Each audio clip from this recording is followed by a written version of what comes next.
एक साथ सेंड कर दूं आज ही में। हाँ जी बेटा, तो जब हम बात करते हैं बेटा, जब ग्रुप 13 के एलिमेंट्स की बात करते हैं, जब इनको हाइड्रोजन के साथ रिएक्ट करते हैं तो ये डायरेक्टली हाइड्रोजन के साथ रिएक्ट नहीं करते, तो इनको बनाने के लिए हमारे पास इनडायरेक्ट मेथड होते हैं। तो डायरेक्टली लिखते हैं बेटा, group 13 elements do not combine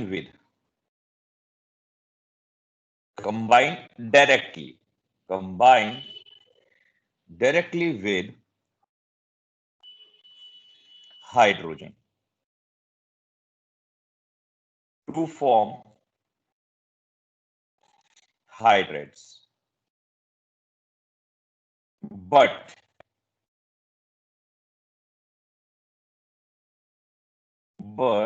a number of hydrides of these elements are prepared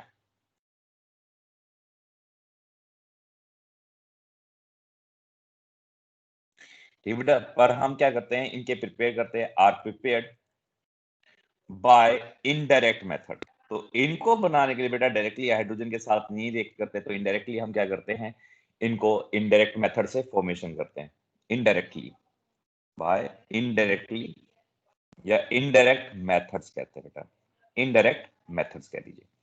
ठीक है बेटा, और ये जितने भी हाइड्राइड्स फॉर्मेशन होते हैं, तो हम ये कहते हैं बेटा ग्रुप 13 एलिमेंट्स हाइड्राइड्स जो इनडायरेक्ट मेथड से बनते हैं बेटा, दे इलेक्ट्रॉन डेफिशिएंट। ये सारे के सारे क्या होते हैं बेटा, इलेक्ट्रॉन डेफिशिएंट होती, और जितनी भी इलेक्ट्रॉन डेफिशिएंट स्पीशीज होती हैं सारी की सारी मैंने आपको बता रखा है, they are called Lewis acid की तरह एक्ट करते हैं, क्योंकि इलेक्ट्रॉन डेफिशिएंट है, they have tendency to accept electron, तो वो इलेक्ट्रॉन एक्सेप्ट करेंगे बेटा। इसी वजह से क्या करते हैं बेटा, ये क्या करती है, एक्सेप्ट करते हैं, तो उन्हें हम कहते हैं लेविस बेस कहते हैं। क्या कहते हैं बेटा, ओ सॉरी, लेविस एसिड कहते हैं, जो इलेक्ट्रॉन को क्या करती है, एक्सेप्ट करती हैं।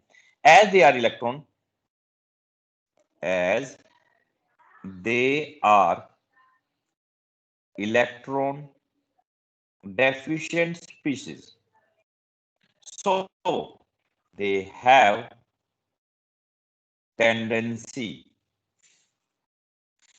accept electron, therefore they are called Lewis acid कहते हैं बेटा, उनको क्या कहते हैं, Lewis acids कहा जाता है बेटा।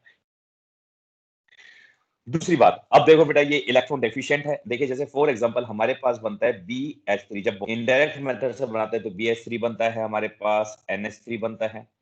ये बेटा इस टाइप से ये हाइड्राइड्स की फॉर्मेशन करते हैं।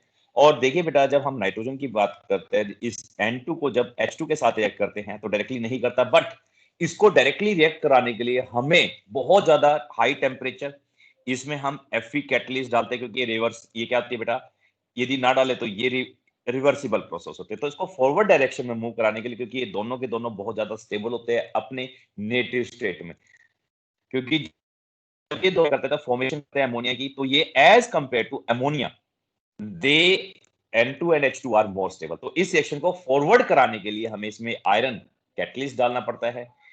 Al2O3 इसमें को कैटलिस्ट का काम करता है। ये हमारे पास कैटलिस्ट, ये वाला को कैटलिस्ट जो कैटलिस्ट की हेल्प करता है।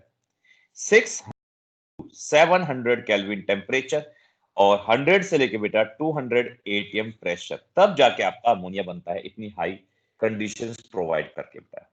अब देखिए बेटा, जैसे हमारे पास, ओ ये तो मैंने अमोनिया बना दिया, एल्यूमिनियम की बात करते हैं, ये कहां गया, AlH3 बेटा। ठीक है बेटा, ये तो अमोनिया बना दिया, मैं दिमाग में पता नहीं कहां से आ गया, आगे चला गया 12th क्लास पे।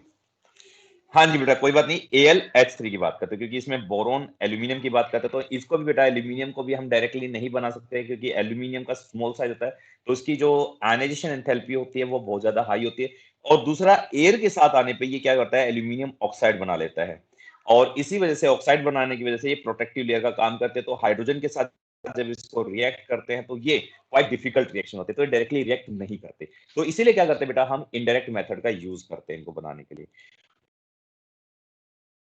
दे आर इलेक्ट्रॉन डेफिशिएंट, तो ये क्या है बेटा, इलेक्ट्रॉन डेफिशिएंट है, इलेक्ट्रॉन की कमी है। तो ये खुद को स्टेबलाइज करने के लिए सारे के सारे क्या करते हैं बेटा, डाइमर की फॉर्मेशन करते हैं। डाई मतलब क्या होता है, दो, डाई मतलब क्या होता है, टू, और मर मतलब होता है यूनिट। ठीक है बेटा, जो इसमें दो यूनिट आपस में कनेक्ट होती है, तो इसलिए ये फॉर्मेशन करते हैं डाइमर की, लाइक B2H6 Al2H6, इस टाइप से डाइमर की ये फॉर्मेशन करते हैं बेटा।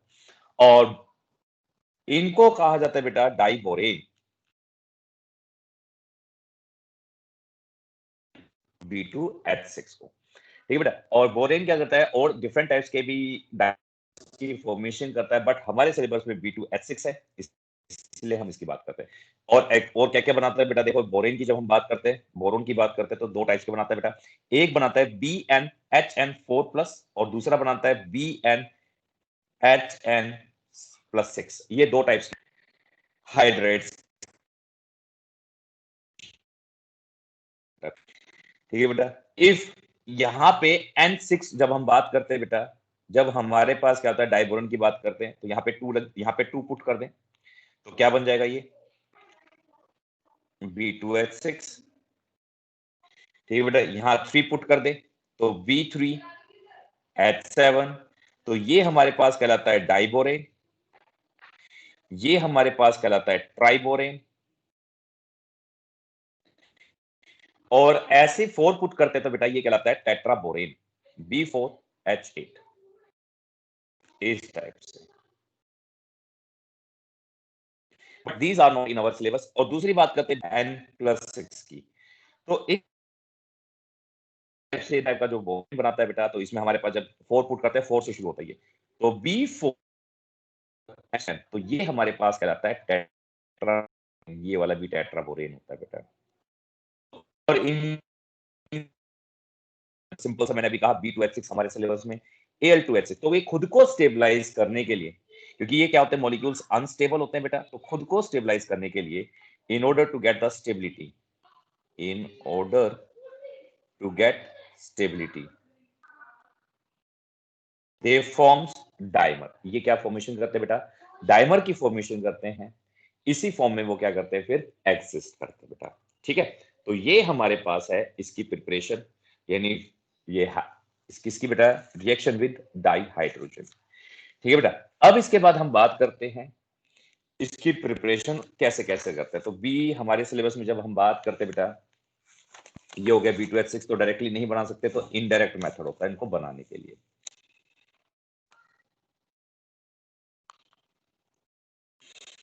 हाँ जी बेटा, और इनकी जो केमिकल रिएक्टिविटी है बेटा, देखो वो एक्चुअली में हमारे सिलेबस में पिछले साल तक थी, अब नहीं है सिलेबस में।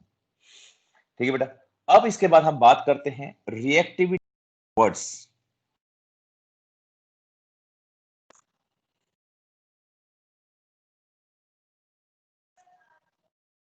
हैलोजन मतलब एक्स के साथ, फ्लोरीन, क्लोरीन, ब्रोमीन और आयोडीन।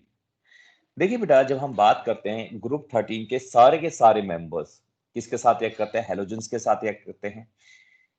ठीक है बेटा, all forms, all reacts with halogens. ठीक है बेटा, और जब ये हैलोजेंस के साथ रिएक्ट करते हैं बेटा, जैसे हम मान लेते हैं M3X2 डायरेक्टली बैलेंस करता हूं बेटा, और इसको हीट कर देते हैं, तो ये बनता है MX। ठीक है बेटा, बट इसमें जो थैलियम होता है, वो जब हम बात करते हैं बेटा, तो वो आप भी जानते हो बेटा, MX3 टाइप से ज्यादा स्टेबल कौन सा होता है, उसका MX टाइप ज्यादा स्टेबल होता है। तो ये पूरी की पूरी हम लिखते हैं इसको वर्ड्स में। तो यहाँ पे जो M है, ये हमारे पास बोरोन हो गया, एल्यूमिनियम हो गया, गैलियम हो गया और इंडियम हो गया। ठीक है बेटा, तो हम ये लिखेंगे all the members of group 13 except thallium forms try halides. ये सारे के सारे ट्राई हैलाइड्स की फॉर्मेशन करते हैं बेटा। ठीक है बेटा, but thallium preferred to form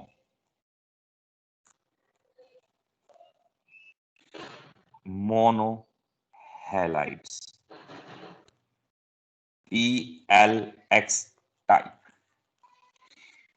because, हाँ जी बेटा, anyone can tell me the reason? ये अपनी यहाँ पे कौन सी ऑक्सीडेशन स्टेट बता रहे हैं? हाँ जी बता, कोई एनीवन रीजन, कोई मुझे बता सकता है रीजन कि यहाँ पे ये ई इस टाइप का हैलाइड्स क्यों बनाता है, 3 टाइप्स क्यों नहीं बनाता? हाँ सर जी क्योंकि बेटा इसकी जल्दी बताओ। +1 ऑक्सीडेशन स्टेट ज्यादा स्टेबल होती है।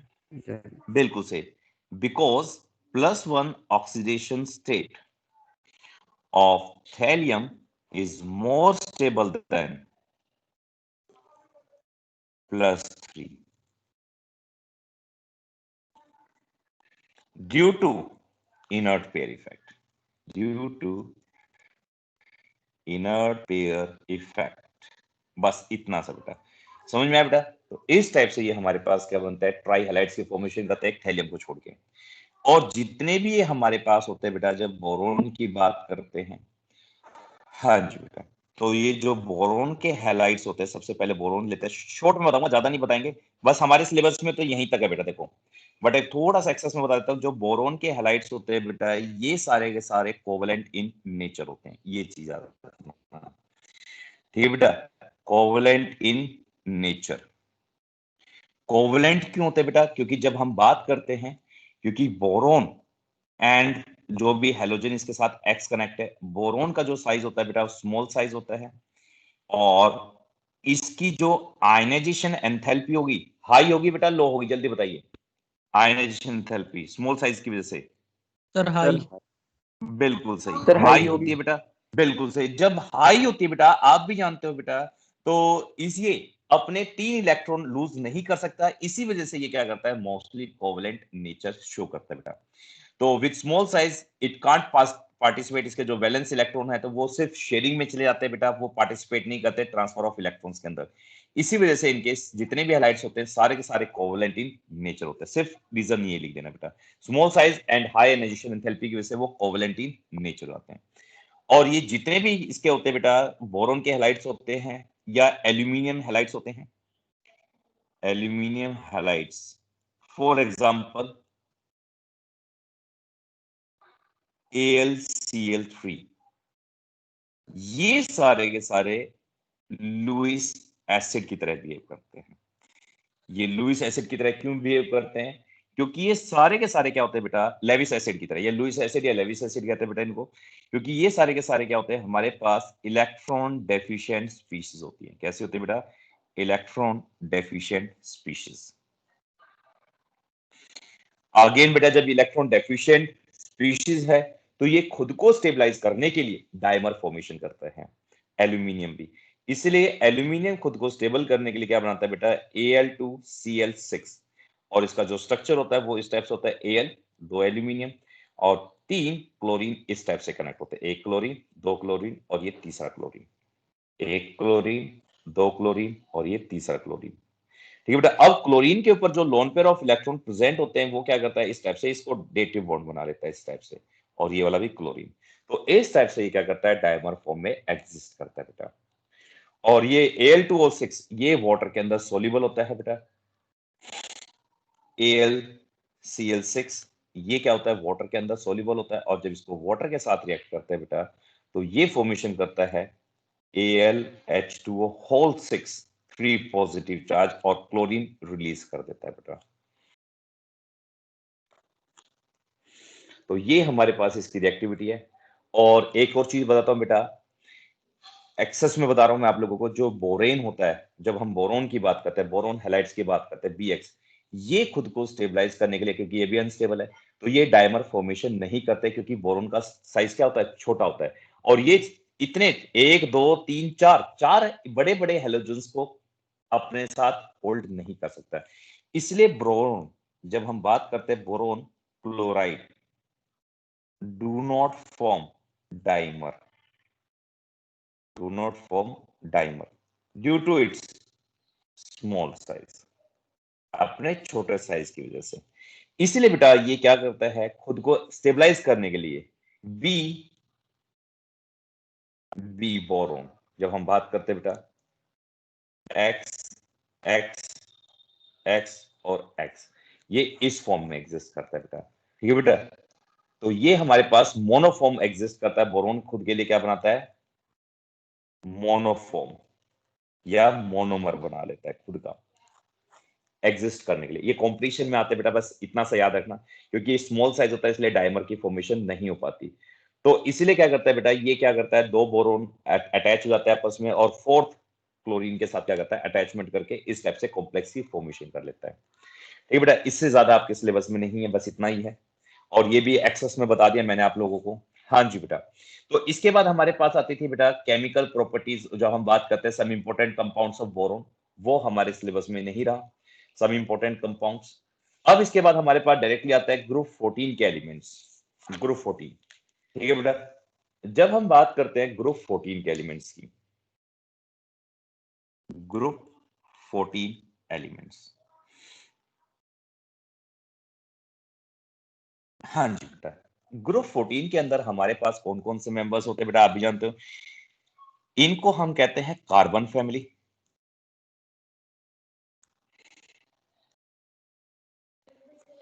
ठीक है बेटा, कार्बन फैमिली में जब हमारे पास फर्स्ट मेटल होता है कार्बन, जिसका सिंबल होता है C, और इसकी एटॉमिक नंबर होता है बेटा 6, and electronic configuration is 1s2 2s2 2p2। Next हम बात करते हैं बेटा, नेक्स्ट आता है सिलिकॉन Si, जर्मेनियम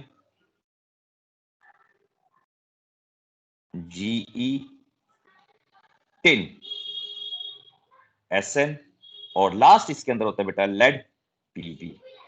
अब वही ऐड करना है बेटा, देखिए 6 में जब हम 8 ऐड करेंगे तो 14 आएगा, 14 के अंदर बेटा जब हम कितना ऐड करेंगे, 18 ऐड करेंगे, 18 ऐड करके ये आ गया 2 और ये 32 बेटा। फिर उसके अंदर हमें कितना ऐड करना है, 18 ऐड करना है, 18 ऐड करके बेटा ये आ जाएगा 50, और 50 के अंदर हमें 32 ऐड करना है, तो ये हो गया हमारे पास 82।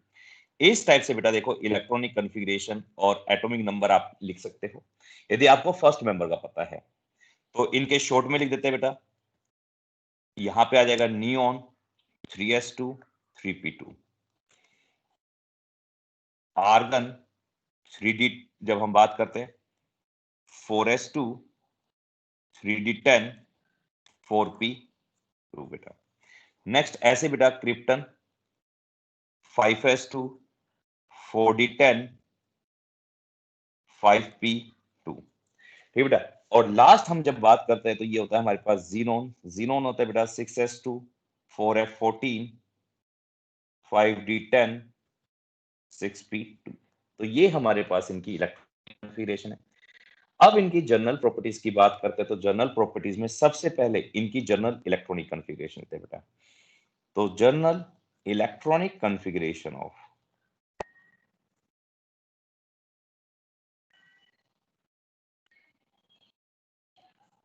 Group 14 elements is equal to NS2 NP2। ठीक है बेटा, क्या होती है, NS2 NP2 होती है। अब इनकी फिजिकल प्रॉपर्टीज के बारे में बात करते हैं बेटा। देखिए जब हम बात करेंगे फिजिकल प्रॉपर्टीज तो नीचे की तरफ हम जब जाते हैं तो सबसे पहले इनके एटॉमिक साइज की बात करते हैं, फिजिकल प्रॉपर्टीज। हाँ जी बेटा, down the group atomic size क्या करता है, सर इंक्रीज। सर बिल्कुल सर। क्यों इंक्रीज करता है बेटा, सर नंबर ऑफ शेल्स बिल्कुल सही। Down the group atomic size, देखो ये पीछे वाले भी कर सकते थे, अब चैप्टर खत्म हो जाता है। Down the group atomic size increases due to increasing number of shells, number of shells. अब जब हम बात करते हैं तो जब हम लेफ्ट टू इसमें डाउन द ग्रुप जाते हैं तो सबसे छोटा जो साइज होता है बेटा वो कार्बन का होता है, फिर उससे बड़ा सिलिकॉन का। नेक्स्ट इसमें इस ऐसे इस टाइप का कोई एक्सेप्शन नहीं आता बेटा, जैसे पिछले उसमें आया था। फिर एसएन की बात करते हैं बेटा, एसएन आता है, और देन पीबी। तो डाउन द ग्रुप इंक्रीज कर रहा है, जनरली इंक्रीज करते रहते हैं बेटा। और जब हम इनके उसकी बात करते हैं, एटॉमिक रेडियाई की बात करते हैं, तो ये बेटा जब हम एटॉमिक रेडियाई की बात करते हैं तो वो भी क्या करता है, डाउन द ग्रुप इंक्रीज करती है बेटा। तो हम भी बात करते हैं ionic radii, also increases down the group। ठीक बेटा, आयनिक ग्रेड AB क्या करती है, डाउन द ग्रुप इंक्रीज करती है बेटा। हाँ जी सर पर इसमें नेक्स्ट भी हम, तो डी और एफ जो है शील्ड कर सकते हैं। बिल्कुल सही बेटा, डी और एफ करते हैं, बट जैसे हम लेफ्ट टू राइट जाते हैं तो उसमें क्या हो जाता है बेटा कि यहाँ पे वो शील्डिंग करते तो हैं, बट इसके अंदर इफेक्टिव भी होते हैं, बट एटॉमिक साइज जैसे जाते हैं तो नंबर ऑफ इलेक्ट्रॉन्स, देखिए नंबर ऑफ इलेक्ट्रॉन्स बढ़ रहे हैं तो इलेक्ट्रॉन्स में क्या होते हैं, रिपल्शन भी होती चली जाती है। और जब रिपल्शन होती है बेटा और वहां पे पोर शील्डिंग इफेक्ट होता है, दोनों कॉज करते हैं इसके अंदर। तो इसी वजह से ये रिपल्शन मोर इफेक्टिव हो जाते हैं, इसकी वजह से साइज क्या किया जाता है, स्लाइटली इंक्रीज कर जाता है। तो यहाँ पे बेटा ज्यादा फर्क नहीं होता इनके साइज में। अगेन मैं बताता हूँ, इसका जो पिकोमीटर होता है वो 140 पिकोमीटर होता है, इसका 146 पिकोमीटर। तो देखो ज्यादा डिफरेंस नहीं है इनके बीच में, क्योंकि ये पुअर शील्डिंग की इफेक्ट की बात करते हैं। ठीक है बेटा, अब इसकी बात करते हैं, आप सिलिकॉन की बात करते हो। सिलिकॉन का जो एटॉमिक नंबर होता है वो लगभग 118 120 के करीब होता है, 118 या 20 के करीब होता है बेटा।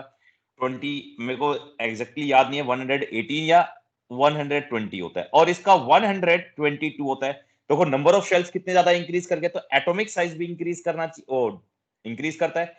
यहाँ पे पुअर शील्डिंग इफेक्ट होगी तो, बट पुअर शील्डिंग इफेक्ट की वजह से इसका एटॉमिक साइज स्मॉल वो होता है बेटा, डिक्रीज तो करता है बट वो इतना इफेक्टिवली नहीं डिक्रीज होता, क्योंकि रिपल्शन हो जाती है बेटा। ठीक है, तो यहाँ पे स्मॉल देखो, स्मॉल डिफरेंस 120 और 122 आप भी जानते हो ज्यादा डिफरेंस नहीं होता, स्मॉल डिफरेंस होता है बेटा। तो इनके बीच में क्या होते हैं, इंटरेक्शन होती रहती है बेटा। नेक्स्ट हम बात करते हैं बेटा सेकंड, एंथैल्पी।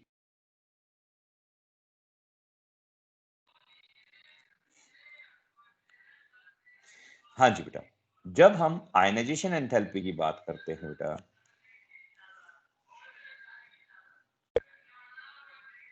तो ionisation enthalpy down the group, हाँ जी बेटा, इंक्रीजेस और डिक्रीजेस, बताइए जल्दी। Sir decreases. सर बिल्कुल, decreases due to increase in atomic radii.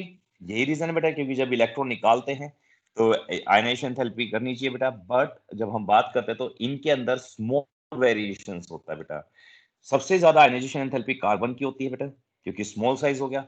फिर इसकी बात करते हैं बेटा तो उसके बाद सिलिकॉन की, क्योंकि छोटा साइज। फिर हमारे पास जब बात करते हैं जर्मेनियम और देन टिन। तो ये हमारे पास आयनाइजेशन एंथैल्पी का है बेटा। तो बट इनकी आयनाइजेशन एंथैल्पी में बेटा ध्यान से सुनना, स्मॉल स्मॉल डिफरेंस होता है। तो ये फर्स्ट आयनाइजेशन एंथैल्पी, सेकंड, ऐसे थर्ड की बात करते हैं बेटा। तो इस टाइप से इनकी आयनाइजेशन एंथैल्पी की वो करेंगे, हम बात करेंगे। तो इस टाइप से बेटा डाउन द ग्रुप क्या करेगा, क्योंकि एटॉमिक साइज भी क्या कर रहा है, इंक्रीज कर रहा है, इसी वजह से आयनाइजेशन एंथैल्पी क्या कर जाती है, डिक्रीज। क्योंकि attraction between the nucleus and the valence shell electrons क्या करते हैं बेटा, हाँ जी बेटा, वैलेंस शेल इलेक्ट्रॉन्स अट्रैक्शन कम हो जाती है, तो होल्ड करना इजी होता है, होल्ड करना इजी नहीं होता, इसलिए वो इलेक्ट्रॉन क्या कर जाते हैं, लॉस कर जाते हैं बेटा। अब देखिए बेटा, जब हम बात करते हैं यहां से, जब जर्मेनियम, जब सिलिकॉन और जर्मेनियम की बात, ओ सॉरी, हाँ जी, सिलिकॉन और जर्मेनियम की बात करते हैं बेटा, तो इनकी आयनाइजेशन एंथैल्पी में ज्यादा डिफरेंस नहीं होता। क्यों? हाँ जी बेटा, बता सकते हो कि इनकी आयनाइजेशन एंथैल्पी में ज्यादा डिफरेंस क्यों नहीं होता? इसकी 786 के अराउंड होती है और इसकी 761 के अराउंड होती है। इनकी आयनाइजेशन एंथैल्पी में क्यों इतना डिफरेंस नहीं होता बेटा? क्योंकि ज्यादा होना चाहिए, क्योंकि एटॉमिक साइज इंक्रीज कर रहा है। एनीवन कैन टेल मी बेटा? अरे बताओ बेटा जल्दी। अरे एक ही तो रीजन है बेटा, इनर्ट पुअर, गैस, इनर्ट। अरे नहीं, पुअर शील्डिंग इफेक्ट भाई। अभी आप ही जो थोड़ी देर पहले बता रहे थे बेटा, पुअर शील्डिंग इफेक्ट। यहाँ पे एटॉमिक साइज में स्मॉल डिफरेंस है, क्यों है? पुअर शील्डिंग इफेक्ट की वजह से। और यहाँ पे बेटा आयनाइजेशन एंथैल्पी में स्मॉल डिफरेंस क्यों आया? क्योंकि पुअर शील्डिंग इफेक्ट, इसी वजह से बेटा। नेक्स्ट हमारे पास आता है बेटा थर्ड, इलेक्ट्रोनेगेटिविटी। जब हम बात करते बेटा इलेक्ट्रोनेगेटिविटी की, तो देखिए इलेक्ट्रोनेगेटिविटी अगेन क्या होता है, smaller size higher the electronegativity. And जब हम डाउन द ग्रुप जाते हैं बेटा, तो इलेक्ट्रोनेगेटिविटी क्या करती है, ऑटोमेटिकली डिक्रीज करती है। But due to inert pair effect, इनकी जो इलेक्ट्रोनेगेटिविटी होती है बेटा वो लगभग सेम होती है। ये चीज याद रखना बेटा, ठीक है बेटा। तो हम जब बात करते हैं carbon is most electronegative.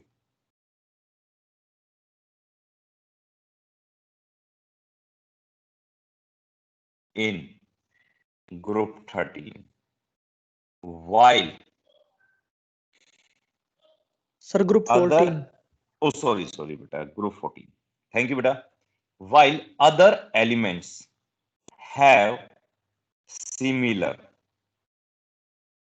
electronegativity. बाकी जितने भी एलिमेंट्स है बेटा, इन सब की क्या होती है, इलेक्ट्रोनेगेटिविटी सिमिलर होती है. रीजन क्या होता है, ड्यू टू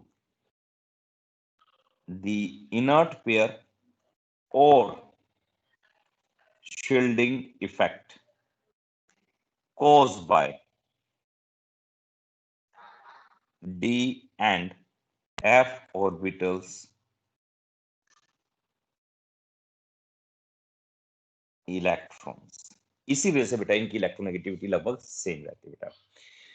हाँ जी बेटा. नेक्स्ट हमारे पास जब हम बात करते हैं तो नेक्स्ट आती है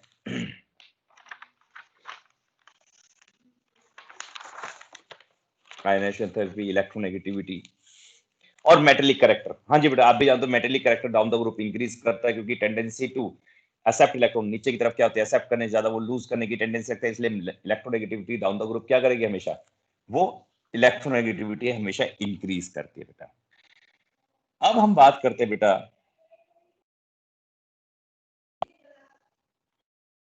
अभी बात करें इसकी, हम चलो बाद में बात करते हैं बेटा. मनी मतलब कंपाउंड्स ऑफ कार्बन की बात करते हैं, जो एलोट्रोपिक प्रॉपर्टीज है कार्बन की. चलिए यही बात कर लेते बेटा. एलोट्रोप्स ऑफ कार्बन, फिर इसके बाद केमिकल प्रॉपर्टीज करता है, क्योंकि एनसीईआरटी में पहले दे रखा. हाँ बेटा मुझे बताइए, कार्बन एलोट्रोप्स क्यों फॉर्मेशन करता है बेटा, व्हाई कार्बन फॉर्म्स एलोट्रोप्स. पहला रीजन आपने 10th क्लास में मैंने आपको कहा था पढ़ के आना बेटा. हाँ जी बेटा जल्दी बताओ. चलिए सर मैं बताता हूं. डायमंड. अरे नहीं, मैंने ये नहीं पूछा, मैंने पूछा है why carbon forms allotropes. Carbon allotropes क्यों बनाता है, और ये रीजन आपने पढ़ा था बेटा, ड्यू टू, पहले हम जब बात करते हैं ड्यू टू स्मॉल साइज. हाँ जी बेटा पढ़ा था. Yes, sir. बिल्कुल सही. Yes, तो sir. हम ये लिखते हैं, बिल्कुल लिखते हैं बेटा, size of carbon atom is very, पूरा लिख देता हूं, carbon atom is very small. जो कार्बन का साइज होता है वो बहुत ज्यादा स्मॉल होता है, इसीलिए therefore carbon carbon bond is quite strong. इसलिए कार्बन कार्बन का बॉन्ड क्या होता है बेटा, स्ट्रॉन्ग होता है. दूसरी हमने पढ़ी थी बेटा, कौन सी वैलेंसी होती है इसकी, The tetravalency. बिल्कुल सही बेटा.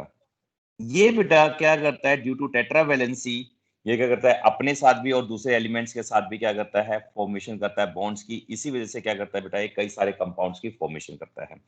और थर्ड आपने एक बात की थी, कौन सा था वो, एक नाम बताइए. Catenation. वेरी गुड बेटा. Third catenation property of carbon. हम जब कैटिनेशन प्रॉपर्टीज की बात करते हैं तो कैटिनेशन प्रॉपर्टीज का मतलब क्या होता है बेटा, self. The self-linking property of carbon. बिल्कुल सही बेटा, सेल्फ लिंकिंग प्रॉपर्टी. ठीक है बेटा, self linking property in which, कोई भी एलिमेंट क्या करता है, in which elements mutually combine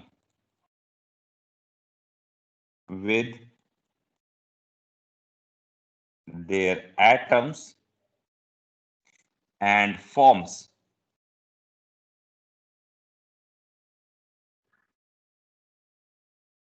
of covalent bond.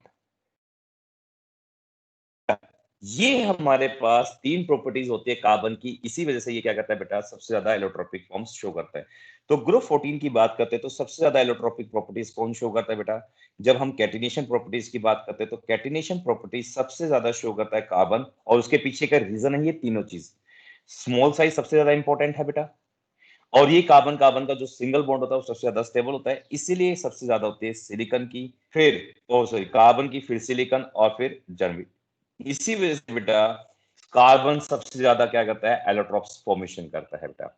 अब कार्बन के जब हम बात करते हैं बेटा, कार्बन के 3 एलोट्रोप्स हमारे पास है। हाँ जी बेटा, कौन कौन से 3 एलोट्रोप्स हमारे पास है, जल्दी बताओ। Diamond, Diamond very and good, Buckminster. Diamond, Graphite. दूसरा मेरे को नहीं समझ में आया, ग्रेफाइट, वेरी गुड। Graphite. हाँ, तीसरा Buckminster Fullerene. सर बिल्कुल, बकमिस्टर Buckminster फुलरी। बकमिंस्टर फुलरीन बेटा, वेरी गुड। अब देखिए बेटा, आपको करना क्या है, मैं 2-3 क्वेश्चन दूंगा, वो आपको लिख के लाने हैं। देखो बेटा, फुलरीन ई, पहला, डिस्कस द स्ट्रक्चर ऑफ, और जोन सा क्वेश्चन नहीं आता मेरे को बता देना बेटा, discuss the structure of diamond. और डायमंड की जब बात करते हैं बेटा, देखो मैं शॉर्ट में बता देता हूं, जो डायमंड होता है, discuss the structure of diamond and graphite. ठीक है बेटा, डायमंड एंड ग्रेफाइट। तो जब हम बात करते हैं बेटा डायमंड की, तो डायमंड का जो एक कार्बन होता है वो कितने कार्बन से कनेक्ट होता है बेटा? 4 कार्बन से कनेक्ट होता है इन टेट्राहेड्रल मैनर। किस मैनर में बेटा? टेट्राहेड्रल मैनर में कनेक्ट होता है। फिर ये अगेन एक कार्बन कितने कार्बन से कनेक्ट होता है? ये टेट्राहेड्रल मैनर में फिर ये 4 कार्बन से कनेक्ट हो जाता है, और इस टाइप से बेटा ये स्ट्रक्चर्स फॉर्मेशन करता है डायमंड की। और ये इसमें हर एक कार्बन जो होता है वो sp3 हाइब्रिडाइज होता है। कैसा हाइब्रिडाइज होता है? sp3 हाइब्रिडाइज होता है, और ये स्टेबिलिटी प्रोवाइड करता है किसको? डायमंड को। ठीक बेटा, हार्ड शेप प्रोवाइड करता है।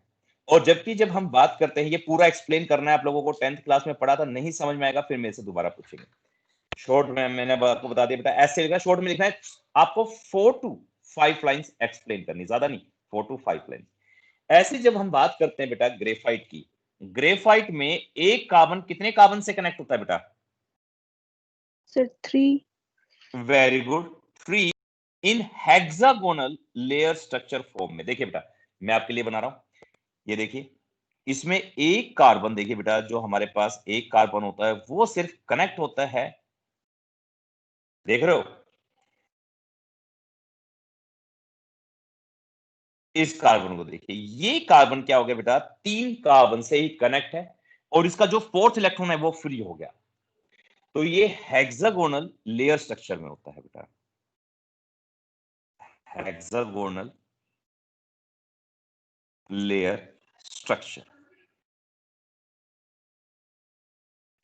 और इसकी बात करते हैं तो इसका होता है टेट्राहेड्रल स्ट्रक्चर। बस इतना सा लिखना बेटा। और ग्रेफाइट के ऊपर 2 क्वेश्चंस आते हैं ग्रेफाइट की। पहला क्वेश्चन, हेडिंग लिखेंगे, give reason. Graphite is good conductor of electricity. हाँ जी बेटा, देखिए इसको भी मैं एक्सप्लेन कर देता हूं, और फिर आप लोगों को खुद लिख के लाना है। देखिए बेटा, जब हम ग्रेफाइट की बात करते हैं, ग्रेफाइट में एक कार्बन कितने कार्बन से कनेक्ट होता है? 3 कार्बन से कनेक्ट होता है हेक्सागोनल लेयर स्ट्रक्चर में, और इसका जो 4th इलेक्ट्रॉन होता है वो फ्री होता है। वो फिर फ्री इलेक्ट्रॉन क्या करता है बेटा, इसको क्या करता है, इसकी कंडक्टिविटी को इंक्रीज कर देता है, वो इलेक्ट्रिसिटी कंडक्ट करने में हेल्प करता है बेटा, ये चीज। दूसरा, graphite used as solid lubricant.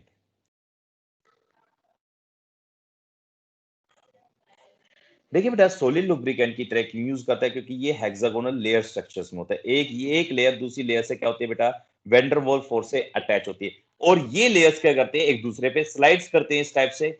और ये एक लेयर ये रही, और एक ये दोनों हैंड मेरे, और ये एक दूसरे पे स्लाइड्स करती है, और दोनों के बीच में van der Waals force of attraction होता है। और ये van der Waals force of attraction इसको प्रोवाइड करती है क्या, फ्रिक्शनलेस सरफेस। इसी की वजह से बेटा इसकी जो ग्रेफाइट होता है वो लुब्रिकेंट की तरह एक्ट करता है बेटा। ठीक बेटा, बस ये 2 क्वेश्चन आप, इससे ज्यादा नहीं। और तीसरा कि डायमंड स्ट्रॉन्ग क्यों होता है, वो सिर्फ आपको बता दिया कि डायमंड के अंदर टेट्राहेड्रल स्ट्रक्चर है, वो उसको स्टेबिलिटी प्रोवाइड करता है।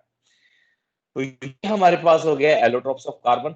ये डिटेल में आप लोगों को लिख के लाना है, आपने पढ़ रखा है, नहीं आएगा तो फिर मैं आपको इसका असाइनमेंट एक नोट्स बना के इसको व्हाट्सएप कर देंगे बेटा आपको। और सिंपल है, मुझे पता है हर बच्चा बना सकता है, इन्होंने 10th में आप लोगों ने बहुत अच्छी तरह से पढ़ रखा है बेटा। हमारे सिलेबस में बस यही था कार्बन का। अब इसके बाद करते हैं बेटा केमिकल प्रॉपर्टीज ऑफ ग्रुप 14 की। Chemical properties of group 14 elements. सबसे पहले हम बात करते बेटा इनके ऑक्सीडेशन स्टेट्स की। हाँ जी बेटा, जब हम बात करते हैं ग्रुप 14 के मेंबर्स की, तो ध्यान सुनना बेटा, ग्रुप 14 के जो मेंबर्स होते हैं वो दो टाइप्स की ऑक्सीडेशन शो करते हैं बेटा।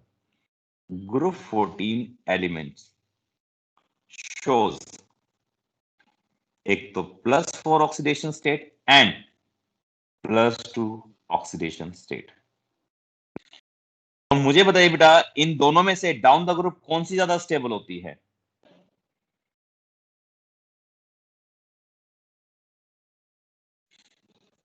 अरे इलेक्ट्रॉनिक कॉन्फ़िगरेशंस देख के तो बता सकते हो आप लोग। हाँ जी बेटा बताइए, डाउन द ग्रुप ये दोनों इलेक्ट्रॉन लूज करना इजी है, सिर्फ 2 इलेक्ट्रॉन लूज करना इजी है? दो, क्योंकि उसके बाद बेटा बीच में ये क्या होता है, ये दोनों के दोनों इनर्ट पेयर करते हैं, तो डाउन द ग्रुप इसलिए +2 ऑक्सीडेशन स्टेट क्या है, मोर स्टेबल है एज कंपेयर टू +4। तो हम इसलिए कहते हैं बेटा down the group +2 oxidation state comma is more stable than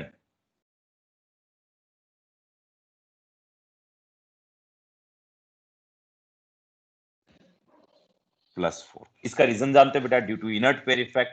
ठीक है बेटा, due to inert pair effect. हाँ जी बेटा, इसी वजह से बेटा हमारे पास therefore Pb2+ is more stable than Pb+4। इसके ऊपर कई सारे क्वेश्चन होते हैं, एक्सरसाइज क्वेश्चंस में भी आएगा बेटा आप लोगों के पास कि जो PbCl2 बनाता है PbCl4 नहीं बनाता, क्यों? आपको लिखना है इनर्ट पेयर इफेक्ट, बस इतना सा रीजन बेटा, due to greater magnitude of inert pair effect. हाँ जी, ठीक है, इनर्ट पेयर इफेक्ट। अब इसकी केमिकल रिएक्टिविटी की बात करते हैं बेटा। सबसे पहले हम बात करते हैं इसको जब रिएक्ट कराते हैं बेटा किसके साथ, पहला रिएक्शन विद ऑक्सीजन।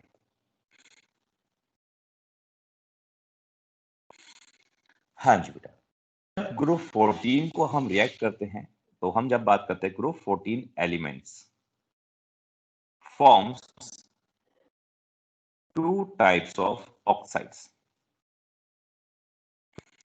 कैसे बेटा, देखिए C+O2 आप भी जानते हो बेटा, जब कंप्लीट कंबशन होगा तो क्या, हाँ जी बेटा जल्दी बताओ, कंप्लीट कंबशन होगा तो क्या बनेगा, CO2। और जब इसका इनकम्प्लीट कंबशन होगा तो क्या बनेगा बेटा, कार्बन मोनोऑक्साइड। Carbon monoxide. बिल्कुल सही। इसीलिए बेटा, अब बिल्कुल सही, इसीलिए मैंने कहा ये 2 टाइप्स के ऑक्साइड बनाते हैं group 14 elements forms 2 types of oxide, that is आपने एक बताया मोनोऑक्साइड यानी कार्बन मोनोऑक्साइड जिस टाइप से बनाता है बेटा, तो एक हमारा बनता है मोनोऑक्साइड और दूसरा हमारा बनता है एंड डाई ऑक्साइड। यानी देखो जैसे ये CO2 बन गया कार्बन डाइऑक्साइड और एक बना कार्बन मोनोऑक्साइड। ठीक है बेटा, तो इस टाइप से ये 2 टाइप्स के ऑक्साइड्स की फॉर्मेशन होता है, carbon monoxide and carbon oxide की। ये मैंने एग्जांपल बता दिया आप लोगों को। जब हम बात करते हैं बेटा कार्बन मोनोऑक्साइड्स की, तो ये जो कार्बन मोनोऑक्साइड है क्या होता है, कैसा होता है, न्यू। और जबकि CO2 जो कैसा होता है, एसिडिक इन नेचर, क्योंकि metallic dioxides are acidic in nature. ठीक है बेटा, ये चीज याद रखना। पेपर में आता है कई बार कंपटीशन एग्जाम में कि कार्बन मोनोऑक्साइड कैसा होता है, एसिडिक, बेसिक, न्यूट्रल और एम्फोटेरिक। तो याद रखना ये मोनोऑक्साइड, कार्बन मोनोऑक्साइड कैसा होता है, न्यूट्रल, और carbon dioxide is acidic in nature. क्योंकि ये एसिडिक होता है बेटा, इसकी रिएक्शन जब हम किसके साथ करते हैं, वाटर के साथ करते हैं। देखो CO2 प्लस वाटर बेस है बेटा, या इसके साथ रिएक्ट करते हैं तो ये बनता है H2CO3, कार्बोनिक एसिड बना लेता है इस टाइप से। तो जब हम इसकी रिएक्शंस कराते हैं तो इस टाइप से डिफरेंट रिएक्शंस परफॉर्म करते हैं बेटा। इसको हम Ca उसके साथ भी कराते हैं, CaO के साथ भी कराते हैं, कैल्शियम ऑक्साइड। तो ये कैसा होता है कैल्शियम ऑक्साइड, ये बेसिक हो गया, और ये कैसा है, एसिडिक। तो हमारे क्या पास क्या बन जाएगा, CaCO3, कैल्शियम कार्बोनेट, ये सॉल्ट बन जाता है बेटा। तो इस टाइप से जब हम बात करते हैं बेटा, कार्बन मोनोऑक्साइड क्या होता है, न्यूट्रल, और carbon dioxide acidic in nature होता है बेटा। हाँ जी बेटा, CO2 गैस किस फॉर्म में एग्जिस्ट करती है, सॉलिड, लिक्विड और गैस। CO2 हाँ जी बेटा किस फॉर्म में एग्जिस्ट करती है नेचर में, गैस। अरे Gas. जल्दी बताओ बेटा। ये बेटा इसी टाइप से बेटा जितने भी एलिमेंट्स है जब हम करते हैं ये कार्बन गैस फॉर्म में, और जब इसको कंप्रेस, तो आपने देखा होगा बेटा ड्राई, जब हम कहते हैं उसको ड्राईनेस को क्या कहते हैं, इसको हम कहते हैं सॉलिड CO2। ठीक है बेटा। तो कार्बन मोनोऑक्साइड की जब बात करते हैं तो इसके अलावा कौन कौन से डाइऑक्साइड बनता है, कार्बन डाइऑक्साइड, कार्बन मोनोऑक्साइड, ठीक है बेटा, GeO, SNO एंड TiO, सारे के सारे मोनोऑक्साइड बनाते हैं और इसी टाइप से डाइऑक्साइड बनाते हैं बेटा।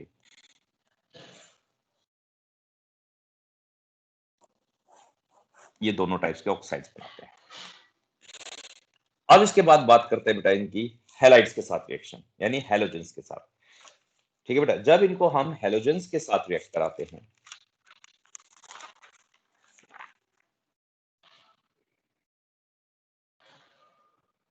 रिएक्शन विद हैलोजेंस,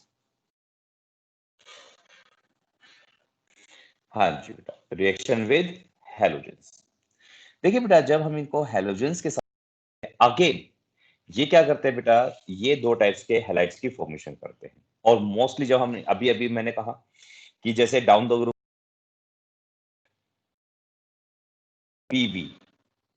पीबी को छोड़ के ये सिर्फ सारे के सारे क्या करते हैं बेटा, ये सारे फॉर्म करते हैं। जैसे इस ग्रुप के एलिमेंट्स को मैं ई से, यानी ग्रुप 14 के एलिमेंट्स को ई से रिप्रेजेंट करता हूं, यहाँ पे X2 से रिप्रेजेंट करता हूं। तो ये सारे के सारे क्या करते हैं बेटा, EX4 टाइप्स के हैलाइड्स की फॉर्मेशन करते हैं। ठीक है बेटा, किसकी करते हैं, EX4 टाइप्स के हैलाइड्स की फॉर्मेशन करते हैं बेटा। और जितने भी हैलाइड्स ये कौन से बन गए, टेट्रा हैलाइड्स। और ये टेट्रा हैलाइड्स जो बनाता है बेटा, ये टेट्राहेड्रल इन नेचर होते हैं। कैसे होता है, टेट्राहेड्रल इन नेचर। पीबी क्यों नहीं बनाता, क्योंकि पीबी की +2 ऑक्सीडेशन स्टेट क्या होती है बेटा, सबसे ज्यादा स्टेबल होती है। हाँ जी बेटा, इंपॉर्टेंट क्वेश्चन, SiCl4 जैसे ये बना दिया, और CCl4। हाँ जी बेटा, क्वेश्चन ये आता है कई बार जब ये दोनों बन गए, तो इसमें ये क्वेश्चन आता है बेटा जब इनको पानी के साथ रिएक्ट करते हैं ऑन हाइड्रोलिसिस,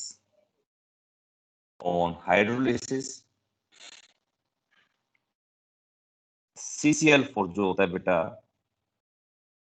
वाटर के साथ रिएक्शन नहीं करता, नो रिएक्शन, या इसकी हाइड्रोलिसिस नहीं होती। जबकि जब हम सिलिकॉन की रिएक्शन कराते हैं, CCl4 की रिएक्शन कराते हैं वाटर के साथ, तो ये क्या करता है बेटा, हाइड्रोलाइज हो जाता है इजिली, इट हाइड्रोलाइज्ड, यानी CCl4 क्या हो गया, हाइड्रोलाइज हो गया। ऐसा क्यों, बैलेंस करने के लिए यहाँ पे 4 लगा देते हैं। वो इसलिए बेटा क्योंकि क्लोरीन, क्योंकि जब हम बात करते हैं ये क्या होता है बेटा, ये वाटर टूट जाता है हमारे पास। देखो अभी आप छोटी क्लासेस में, इसलिए मैं शॉर्ट में बता रहा हूँ, वाटर टूट जाता है H positive and OH negative. ये OH negative lone pair of electron को, अब यहाँ पे जब इसके साथ कार्बन के साथ 4 OH इस टाइप से लगेंगे, तो ये चारों के चारों क्या देंगे इसको, लोन पेयर ऑफ इलेक्ट्रॉन। तो देखिए कार्बन के पास खुद के तो 4 इलेक्ट्रॉन थे, खुद के कितने इलेक्ट्रॉन है, 4, और ये OH 2 इलेक्ट्रॉन इसको देता है, हर एक OH 2 इलेक्ट्रॉन देगा क्योंकि लोन पेयर ऑफ इलेक्ट्रॉन, क्योंकि इनके पर नेगेटिव साइन है, तो ये पूरा एक लोन पेयर है, 2 इलेक्ट्रॉन देता है। 2 इलेक्ट्रॉन ये देगा, 2 इलेक्ट्रॉन ये, 2 इलेक्ट्रॉन ये और 2 इलेक्ट्रॉन ये, तो टोटल 2 2 4 2 6 2 8, टोटल 8 इलेक्ट्रॉन दे दिए। तो इसके पास, कार्बन के पास हो गए 12 इलेक्ट्रॉन। और ड्यू टू स्मॉल साइज, छोटे साइज होने की वजह से और एब्सेंस ऑफ डी ऑर्बिटल, ये 8 इलेक्ट्रॉन को होल्ड नहीं कर सकता। तो हम यही कहते हैं बेटा, due to small size of carbon and absence of d orbital, vacant d orbital लिख देते हैं। इसी वजह से बेटा ये हाइड्रोलाइज नहीं हो सकता।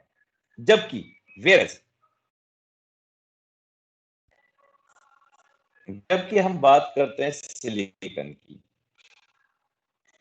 सिलिकॉन है वेकेंट ऑर्बिटल होता है, पूरा 3D ऑर्बिटल क्या होता है बेटा, इसका खाली होता है, वेकेंट 3D ऑर्बिटल्स होते हैं। तो ये क्या करता है, it can accept electron pairs from H2O molecules, यानी जो OH के पास है, जो H2O मॉलिक्यूल है, उसे क्या करता है, इलेक्ट्रॉन को एक्सेप्ट कर लेता है एंड कैन बी हाइड्रोलाइज्ड। ये क्या होता है बेटा, इजिली हाइड्रोलाइज्ड हो जाता है, बट कार्बन नहीं हो पाता। ये क्वेश्चन आते हैं बेटा, ठीक है बेटा। तो ये हमारे पास पहला क्वेश्चन हो गया, यानी रिएक्शन विद हैलोजेंस। अब इसके बाद करते हैं, लास्ट हमारे पास है reaction with hydrogen.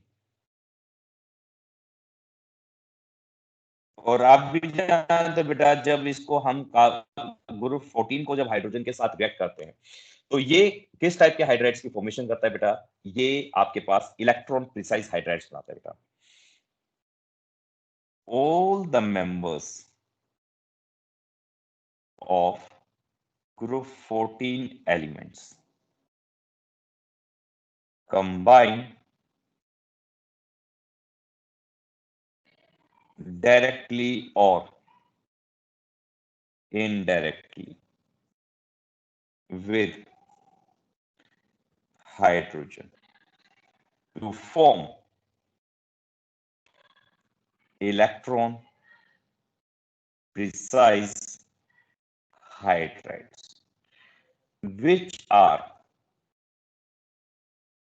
covalent in nature। जो कैसे होते हैं बेटा, कोवलेंट होते हैं नेचर के अंदर, ठीक है बेटा। जब कार्बन हाइड्रोजन के साथ रिएक्ट करता है, तो ये कार्बोहाइड्रेट जो हम बात करते हैं, हाइड्रोकार्बन की फॉर्मेशन करता है, ठीक है बेटा। और वो सैचुरेटेड भी होते हैं, इनसैचुरेटेड भी होते हैं। तो carbon forms hydrides called hydrocarbons like CH4, C2H6, C2H4 and C2H2। आप भी जानते हैं बेटा, इसको क्या कहते हैं, हम मीथेन कहते हैं। ये हमारे पास इथेन, इथीन और ये हमारे पास है इथाइन। ये दोनों के दोनों किस में आते हैं बेटा, सैचुरेटेड में आते हैं, और ये दोनों के दोनों अनसैचुरेटेड हाइड्रोकार्बन्स में आते हैं। ऐसे जब हम सिलिकॉन की करते हैं बेटा, जब सिलिकॉन की रिएक्शन कराते हैं, तो सिलिकॉन की प्रिपरेशन डायरेक्टली नहीं होती, उसको रिएक्ट करने के लिए SiCl4 लेते हैं बेटा।